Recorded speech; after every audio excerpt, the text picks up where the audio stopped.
Ayo, jangan mager, jangan baper.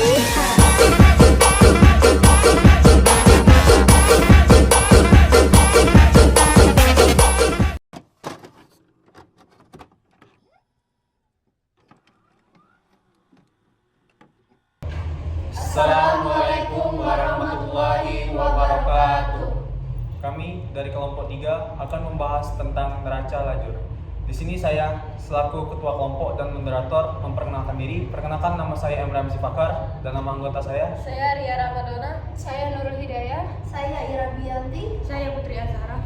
Tanpa berlama-lama, selamat menyaksikan materi.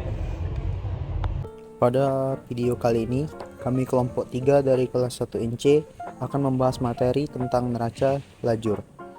Dosen pengampu pada mata kuliah pengantar akuntansi ini yaitu Ibu Claudia Nur Cahaya SEMM. Neraca lajur. Neraca lajur adalah laporan yang menggambarkan posisi keuangan perusahaan secara rinci. Mengapa neraca lajur begitu penting? Mari kita cari tahu. Pengertian neraca lajur. Neraca lajur adalah suatu daftar yang digunakan secara khusus untuk mencatat semua data-data akuntansi, menyesuaikan, kemudian menggolongkan saldo-saldo perkiraan secara sistematis. Secara umum, neraca lajur adalah alat pencatatan transaksi keuangan yang digunakan pada akuntansi. Tujuan neraca lajur. Yang pertama, untuk memudahkan penyusunan laporan keuangan. Yang kedua, sebagai media melihat perkiraan yang terjadi dalam kegiatan perusahaan sehari-hari, sehingga pihak manajemen dapat mengontrol setiap pengeluaran perusahaan dalam menunjang kegiatan atau operasinya. Yang ketiga, agar lebih mudah menggolongkan dan meringkas informasi dari neraca saldo dan data penyesuaian, sehingga merupakan persiapan sebelum menyusun laporan keuangan yang formal. Yang keempat, mempermudah pencarian kesalahan yang mungkin dilakukan dalam membuat jurnal penyesuaian. Fungsi neraca lajur. 1. Meringkas data dalam pencatatan keuangan.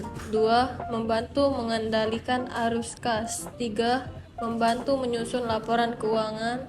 4. Menunjukkan bahwa perusahaan telah menjalankan prosedur. 5. Menentukan kinerja finansial perusahaan. Penyusunan neraca lajur. 1. Identifikasi akun, mencatat semua akun yang akan dimasukkan dalam neraca lajur. 2. Penyusunan tabel, membuat tabel dengan kolom untuk setiap akun dan total pada akhir periode. 3. Pengisian data, memasukkan saldo awal dan perubahan dalam tabel untuk setiap akun. Ini contoh format tabel neraca lajur. Contoh soal neraca lajur. Ini ada neraca saldo Biro Konsultan Mawar pada tanggal 31 Desember 2019. Selanjutnya di sampingnya ada data penyesuaian periode 31 Desember 2019. Yang pertama, persediaan perlengkapan yang tersisa pada tanggal 31 Desember 2019 sebesar 600.000. Yang kedua, sewa kantor sebesar 2.400.000 dibayar tanggal 1 Mei 2019. Yang ketiga, peralatan kantor disusutkan 10% dari harga perolehan. Yang keempat, beban gaji bulan Desember yang harus masih dibayar sebesar 500.000. Dan yang terakhir, iklan yang telah kadaluarsa sebesar 400.000. Untuk soalnya yaitu diminta, yang pertama buatlah jurnal penyesuaian, dan yang kedua susunlah neraca lajurnya.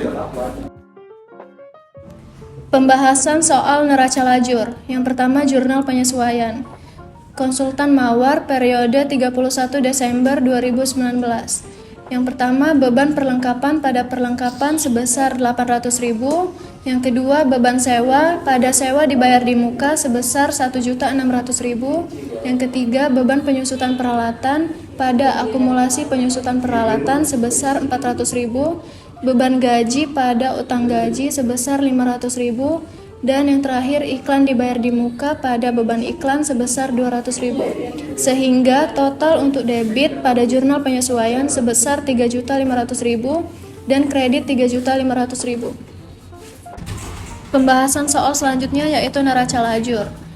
Untuk kolom neraca saldo itu diperoleh dari neraca saldo yang telah ada pada periode 31 Desember 2019. Jadi kita tinggal mempostingnya ke dalam neraca lajur kolom neraca saldo. Sehingga total yang didapat yaitu 19.400.000. Selanjutnya AJP itu ayat jurnal penyesuaian. Ayat jurnal penyesuaian didapat dari jurnal penyesuaian yang telah dibuat sebelumnya. Sehingga kita tinggal mempostingnya kepada neraca lajur kolom ayat jurnal penyesuaian. Dan total yang didapat sebesar 3.500.000. Kemudian mengisi kolom neraca saldo disesuaikan dengan cara menjumlahkan kolom neraca saldo dengan kolom ayat jurnal penyesuaian. Cara menjumlahkannya, jika posisinya sama, debit dengan debit atau kredit dengan kredit, maka dijumlahkan. Tetapi jika posisinya berbeda, debit dengan kredit atau kredit dengan debit, maka dicari selisihnya. Tetapi jika hanya muncul satu kali, maka tinggal kita pindahkan sesuai dengan posisinya. Contohnya pada akun kas. Pada kolom neraca saldo, ia berada di sisi debit sebesar 4 juta. Sedangkan pada kolom ayat jurnal penyesuaian tidak ada. Maka pada kolom neraca saldo disesuaikan, tinggal kita pindahkan pada posisi debit sebesar 4 juta. Begitu juga dengan piutang usaha. Selanjutnya untuk akun sewa dibayar di muka, di neraca saldo dia berada di posisi debit sebesar 2.400.000. Sedangkan di jurnal penyesuaian dia berada di posisi kredit sebesar 1.600.000. Karena berbeda, berarti kita cari selisihnya. 2.400.000 dikurang 1.600.000, maka hasilnya adalah 800. Dan kita tuliskan pada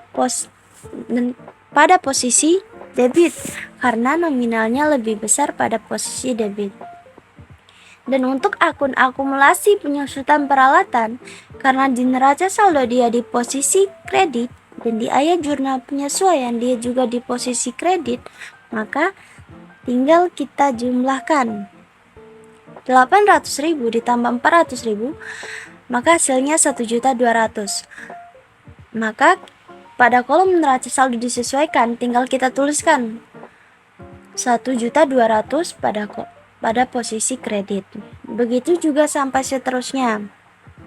Kemudian setelah selesai, kita jumlahkan. Pada masing-masing posisi debit dan kredit harus sama. Dan di sini hasilnya sama ya, sebesar 20.300.000. Langkah selanjutnya memindahkan neraca saldo disesuaikan ke dalam kolom laba rugi dan neraca. Untuk akun real dipindahkan ke dalam neraca, dan untuk akun nominal dipindahkan ke dalam kolom laba rugi. Untuk informasi akun real itu berupa harta, hutang, dan modal, dan kode akunnya biasanya diawali dengan 1 untuk harta, 2 untuk utang, dan 3 untuk akun modal. Selain itu dipindahkan ke laba rugi. Biasanya akun nominal itu berupa beban-beban dan pendapatan dengan kode akun 4 dan 5. Kemudian kita pindahkan untuk masing-masing kolom, yaitu dari akun kas sampai dengan Fribe dan juga utang gaji, kita pindahkan pada kolom neraca karena merupakan akun nominal. Kemudian selebihnya kita pindahkan ke dalam kolom laba rugi. Langkah yang terakhir yaitu menjumlahkan kolom laba rugi dan juga neraca. Kemudian mencari selisihnya. Nah, kolom neraca dan laba rugi kita jumlahkan dari atas sampai bawah. Kemudian kita mencari selisihnya. Selisihnya inilah yang menentukan laba rugi dan neraca itu betul atau salah. Caranya kita harus mencari selisihnya dengan kolom laba rugi dan neraca, selisihnya itu harus sama. Nah, cara mencari selisihnya kita lihat pada kolom laba rugi. Pada sisi debit jumlahnya lebih kecil dari kredit, maka selisihnya harus dituliskan pada sisi debit. 7.600.000 dikurang dengan 6.700.000, maka selisihnya adalah 900. Kita tuliskan pada sisi debit. 6.700.000 ditambah 900 sama dengan 76.600.000. Berarti hasilnya sudah sama. Dan untuk kolom neraca berbeda. Pada sisi kredit jumlahnya lebih kecil daripada sisi debit, maka selisihnya harus kita tuliskan pada sisi kredit. 3.600.000 dikurang 12.700.000, maka selisihnya adalah 900. Dan kita tuliskan pada sisi kredit. 12.700.000 ditambah dengan 900, maka hasilnya adalah 13.600.000. Maka hasilnya sama, sebesar 13.600.000. Nah, karena selisihnya antara laba rugi dan neraca hasilnya sama, yaitu sebesar 900, berarti perhitungannya sudah benar. Apabila selisihnya berbeda, berarti terdapat kesalahan dalam perhitungannya. Jadi kesimpulan dari materi kami yaitu neraca lajur adalah lembaran kertas yang berisi kolom data akuntansi untuk menyusun laporan keuangan perusahaan. Tujuannya adalah untuk membantu akuntan mempermudah menyeimbangkan antara pemasukan dan pengeluaran yang dimiliki oleh perusahaan.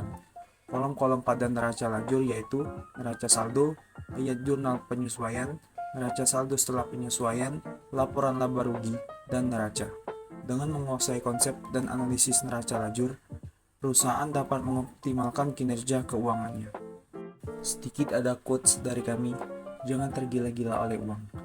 Bekerjalah untuk belajar, jangan bekerja untuk uang. Bekerjalah untuk menambah pengetahuan. Robert T. Kiyosaki.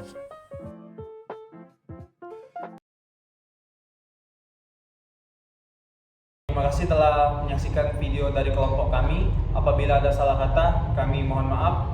Kami akhiri. Wassalamualaikum warahmatullahi wabarakatuh.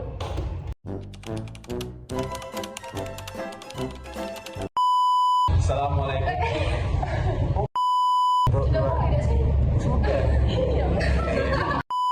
Wabarakatuh. Bahas tentang neraca jalur. Di sini kami dari anak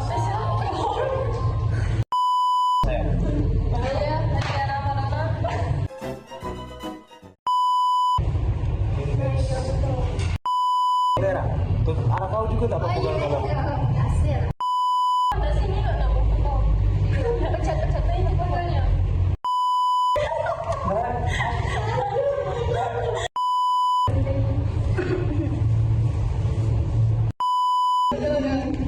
Ada, kita langsung deh.